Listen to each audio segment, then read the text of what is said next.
MTA International, reaching the corners of the earth.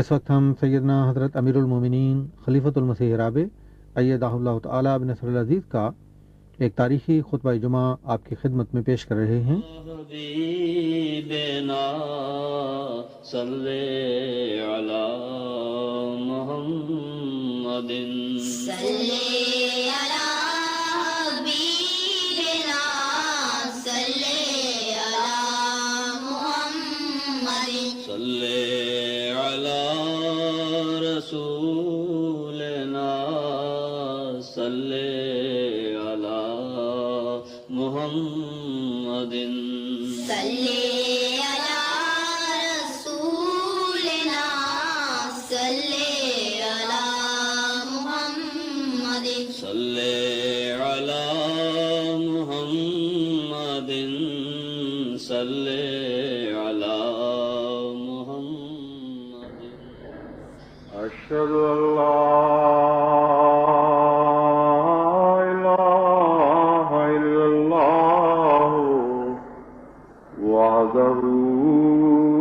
ان لا شریک له واشهد ان محمدا عبده ورسوله اما بعد فاعوذ بالله من الشیطان الرجیم بسم اللہ الرحمن الرحیم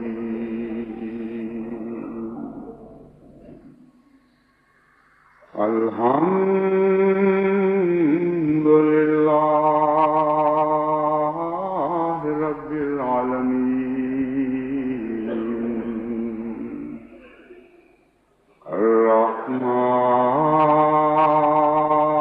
الرحمن الرحیم مالک یوم الدین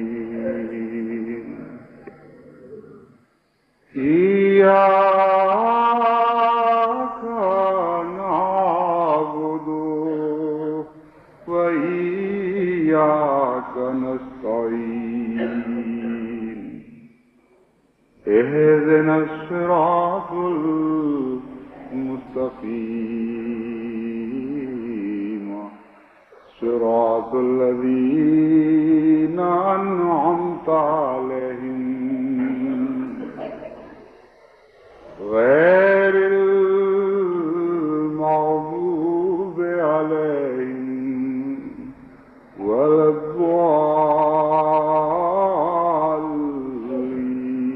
الضالين۔ گزشتہ خطبے میں نے قرآن کریم کی اس خوشخبری کا ذکر کیا تھا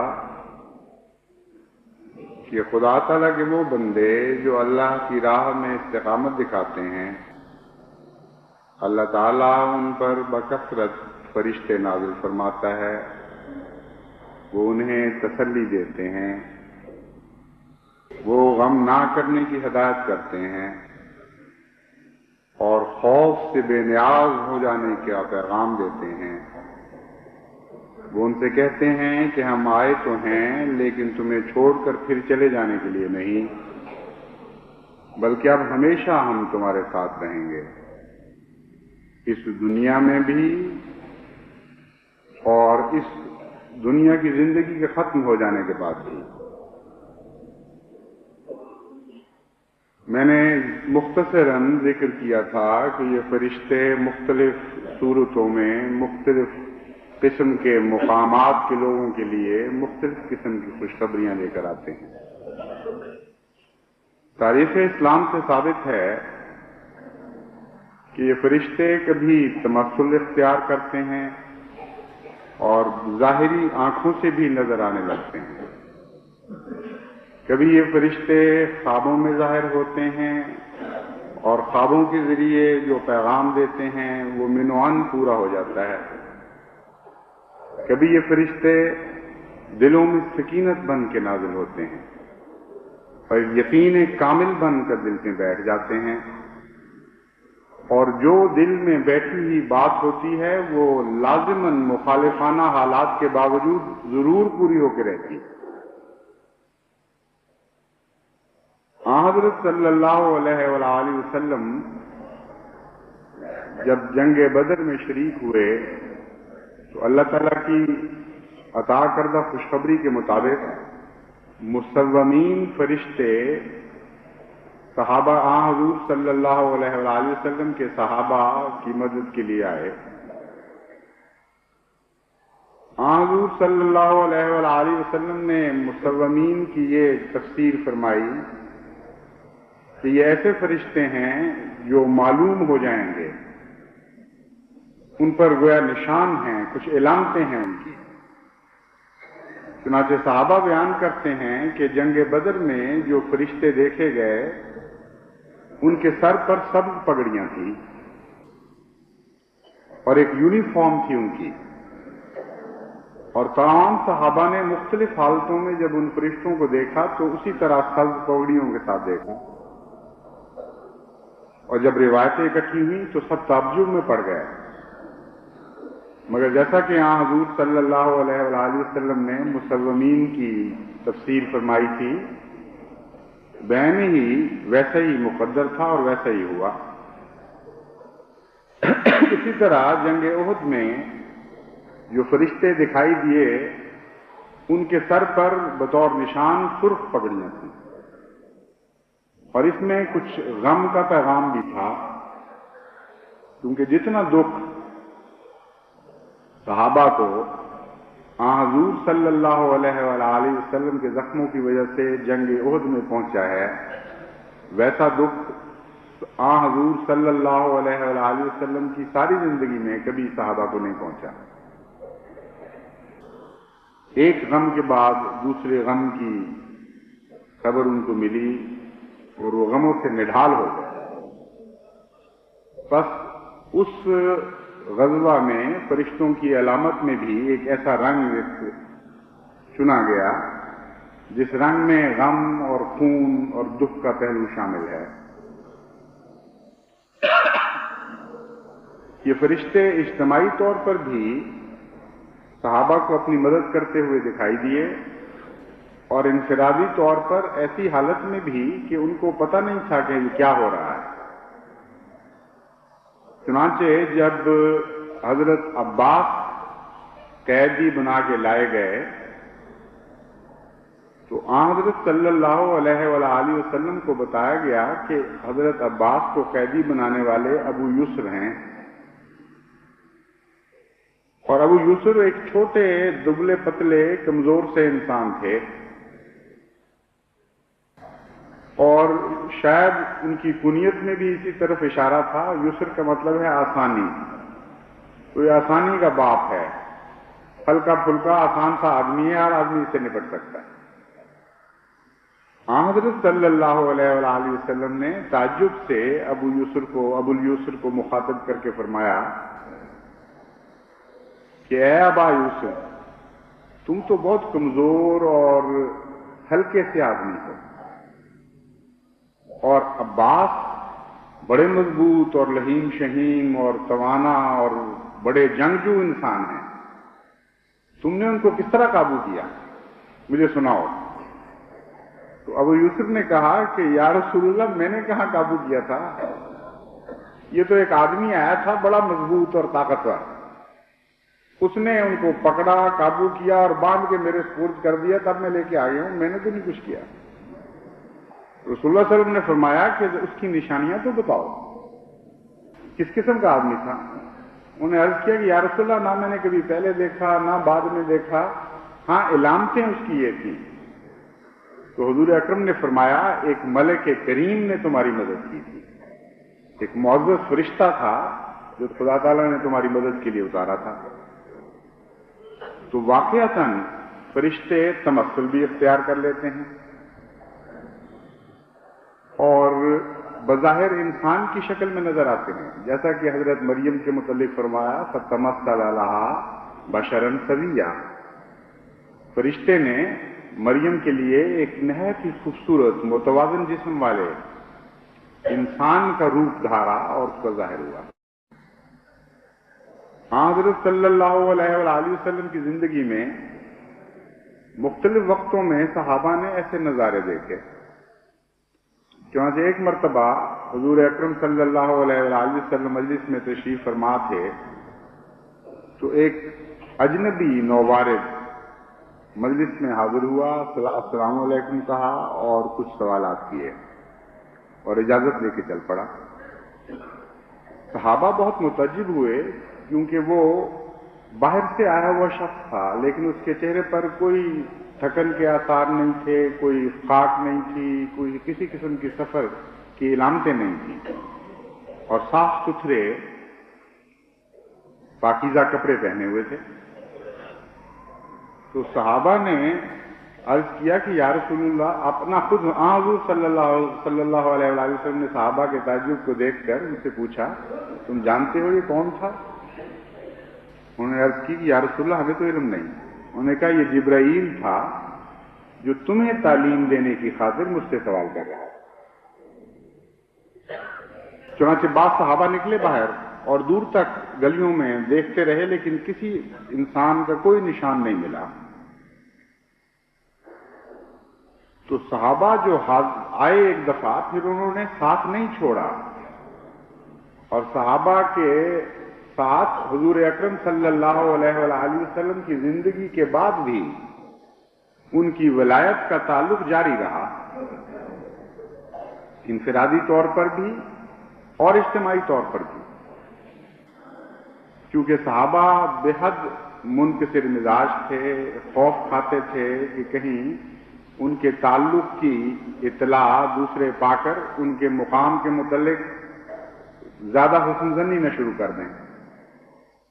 اس لیے عموماً صحابہ اپنی واردات کو بیان نہیں کیا کرتے تھے،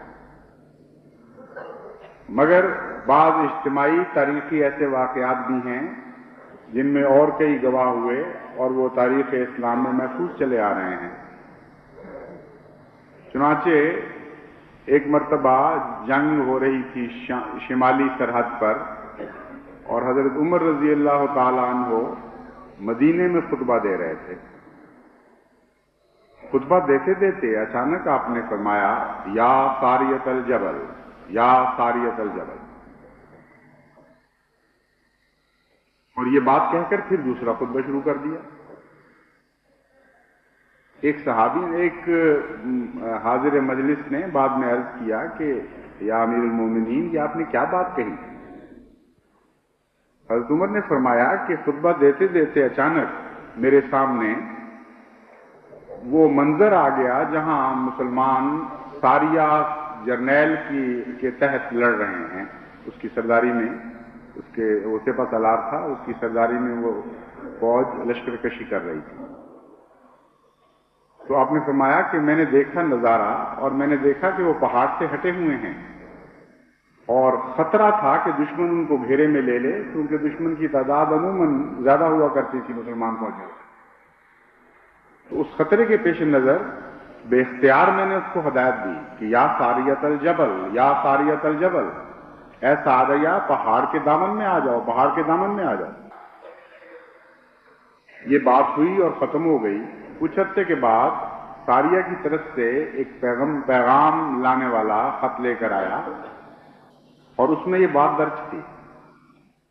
اس نے کہا کہ گزشتہ جمعے یہ عجیب واقعہ ہوا کہ ہم رات بھر، یعنی جمعرات کی رات اور جمعے کی درمیانی رات کو رات بھر لڑتے لڑتے دن میں داخل ہوئے اور لڑائی جاری رہی، اور ایک ایسا وقت آ گیا جبکہ جمعہ ہو رہا، جو جمعے کا وقت ہوتا ہے ظہر کی نماز کا، کہ اس وقت ہمیں خطرہ تھا کہ ہم دشمن سے پسپا ہو جائیں گے، شکست کھا جائیں گے۔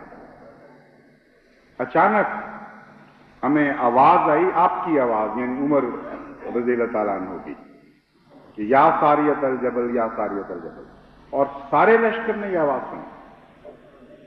چنانچہ انہوں نے فوری طور پر پہاڑ کے دامن کا رخ اختیار کیا، اور چونکہ پشت محفوظ ہو گئی، چھوٹی فوج کے لیے ہر سمت میں لڑنا مشکل ہوا کرتا ہے، کچھ نہ کچھ سمتیں اس کی محفوظ ہونی چاہیے. چنانچہ پشت محفوظ ہوتے ہی وہ بظاہر مغلوب ہونے والی فوج اچانک غالب آ گئی، اور اللہ تعالیٰ کے فضل سے وہ معرکہ مسلمانوں کے حق میں ثابت ہوا. تو وہی بدر کا خدا بات کا خدا بھی رہا. وہ فرشتے جنہوں نے یہ عہد کیا تھا کہ نحن اولیاؤکم فی الحیات الدنیا و فی الآخرہ، انہوں نے اس دنیا کی زندگی میں پھر صحابہ کا ساتھ نہیں چھوڑا. یہی مضمون بغیر ظاہری نظاروں کے یا بغیر کشوف کے یا بغیر رویا کے بھی چلتا ہے. لیکن اس قسم کے واقعات جیسا کہ میں نے بیان کیا تھا انفرادی طور پر بہت زیادہ نہیں ملتے، لیکن مجھے کامل یقین ہے کہ بکثرت ایسے واقعات مسلسل رونما ہو رہے ہوں گے، کیونکہ آج کی جو تاریخ بن رہی ہے جماعت میں، ہم اس کثرت کے ساتھ جماعت میں فرشتوں کا نزول دیکھتے ہیں کہ یہ ناممکن ہے کہ صحابہ کے نقش قدم پر یہاں تو بکثرت نازل ہو رہے ہوں اور نعوذ باللہ من ذالک صحابہ کی زندگی میں بکثرت نازل نہ ہو رہا ہوں. کوئی ملک ایسا نہیں ہے جہاں احمدیت کی تاریخ بن رہی ہے جہاں اس قسم کے واقعات پھیلے نہیں پڑے، بکھرے نہیں ہوئے. اس طرح کسی نے کہا ہے چمن میں ہر طرف بکھری پڑی ہے داستان میری.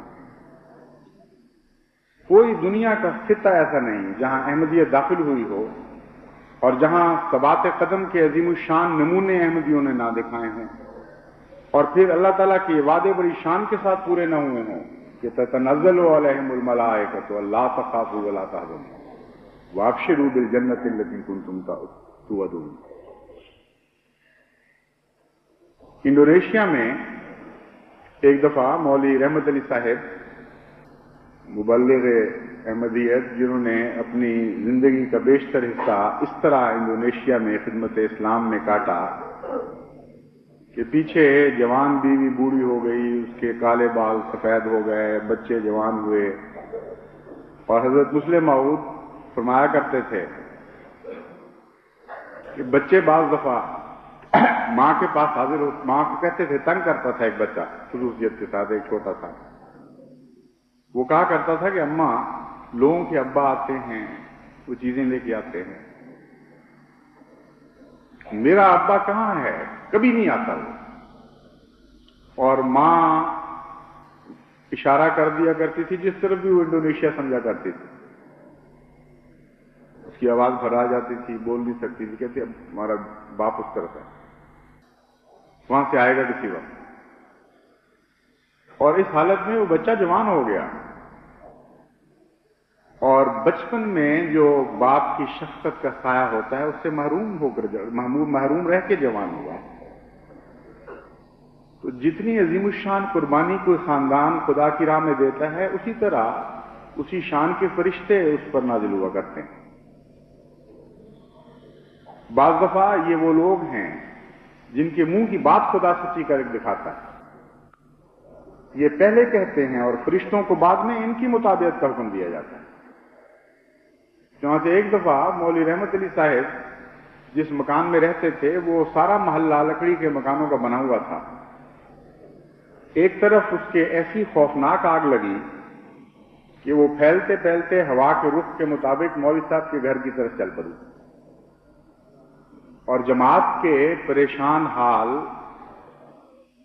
ممبران وہاں پہنچے اور ان کی منتیں کی کہ مولوی صاحب آپ اس جگہ کو چھوڑ دیں، کم از کم سامان نکال لیں، بعد میں انسان جلدی سے بھاگ کے باہر جا سکتا ہے. یہ بہت ہی خطرناک آگ ہے جو نہیں چھوڑے گی، اور ہوا کا رخ ایسا ہے کہ لازماً اس نے آپ کے گھر تک پہنچنا ہی پہنچنا. مولوی صاحب نے کہا ہرگز سوال ہی نہیں پیدا ہوتا، میں تو اس آقا کا غلام ہوں جس کے متعلق اللہ تعالیٰ نے فرمایا آگ ہماری غلام بلکہ ہمارے غلاموں کے بھی غلام. یہ آگ مجھے کچھ نہیں کہہ سکتی.